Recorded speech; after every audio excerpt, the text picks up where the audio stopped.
Here I am today in Macedonia, Skopje, and you can see that there's a helicopter that's flying in the distance over there.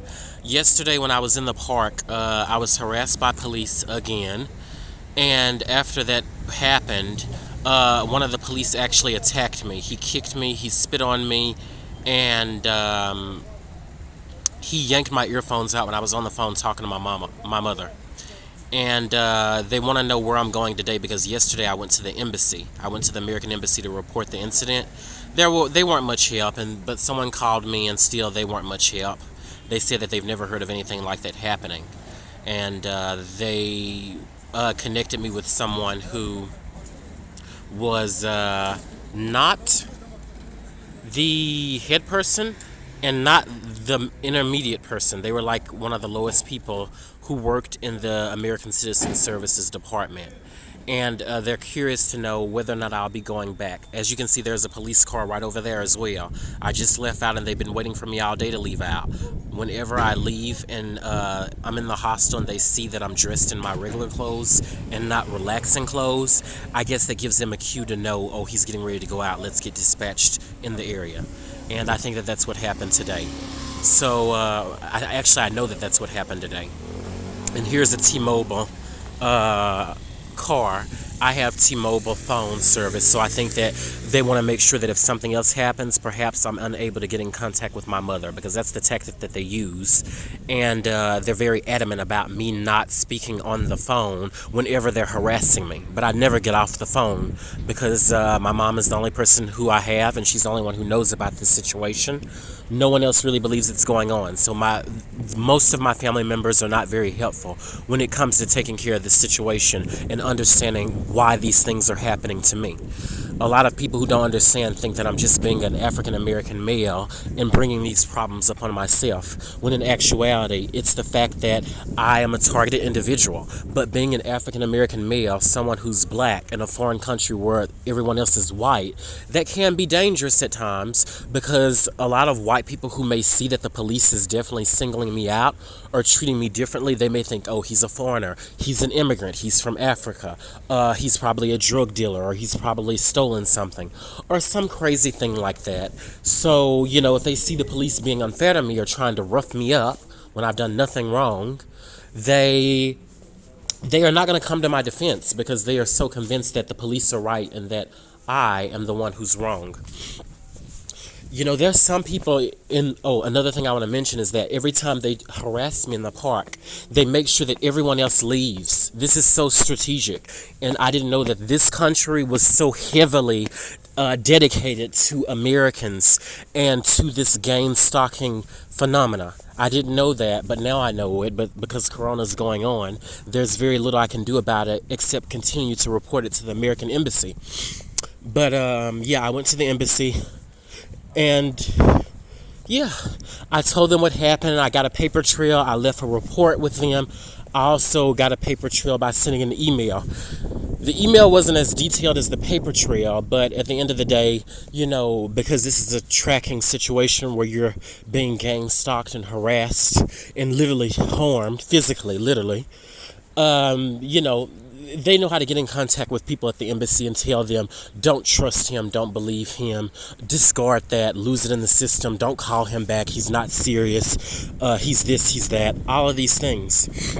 So that is my experience. They've really been waiting on me, because yesterday the situation escalated. I was going to give him my passport, but before that could happen, he kicked me in my rib cage.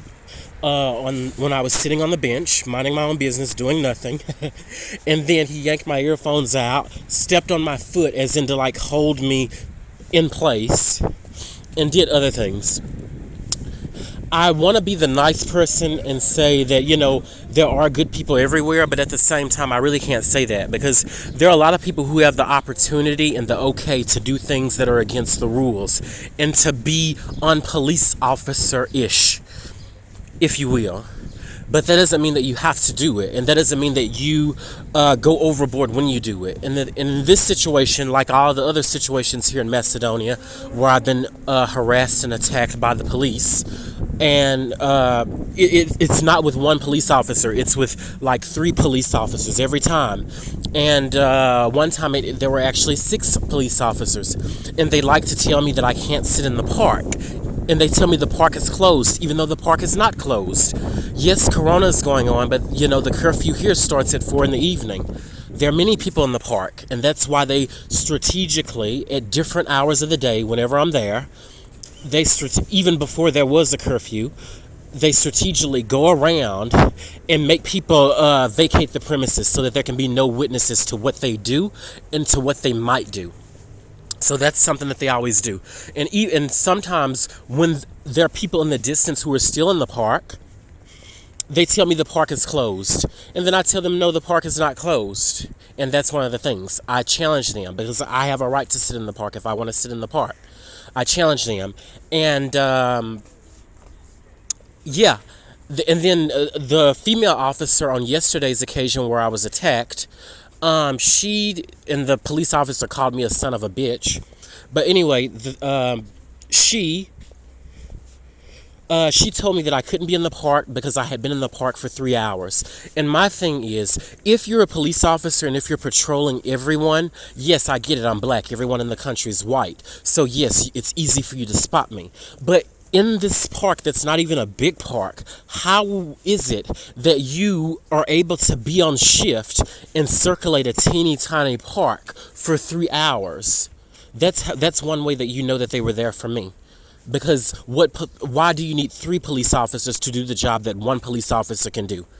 And before they attacked me, or before the 1 out of 3 officers attacked me, they were looking at me and they were laughing. And I was telling my mom on the phone, yes, I believe that something is going to get started. I believe they're going to try to mess with me today. Every time I go to the park, that's what they do. They don't want me to come out and interact with other people.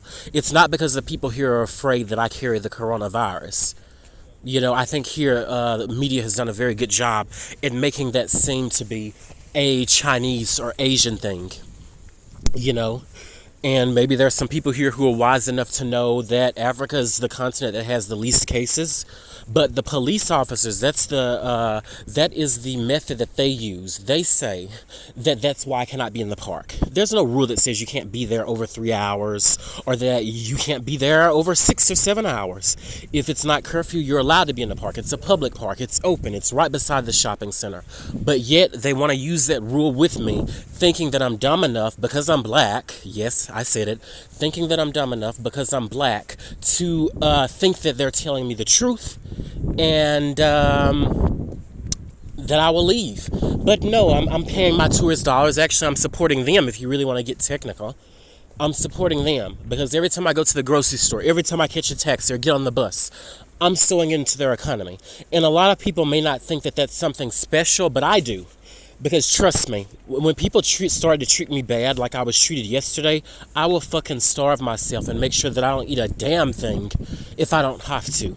Because I'm not given to an economy where the people are ungrateful. And it's not a situation of there being a misunderstanding.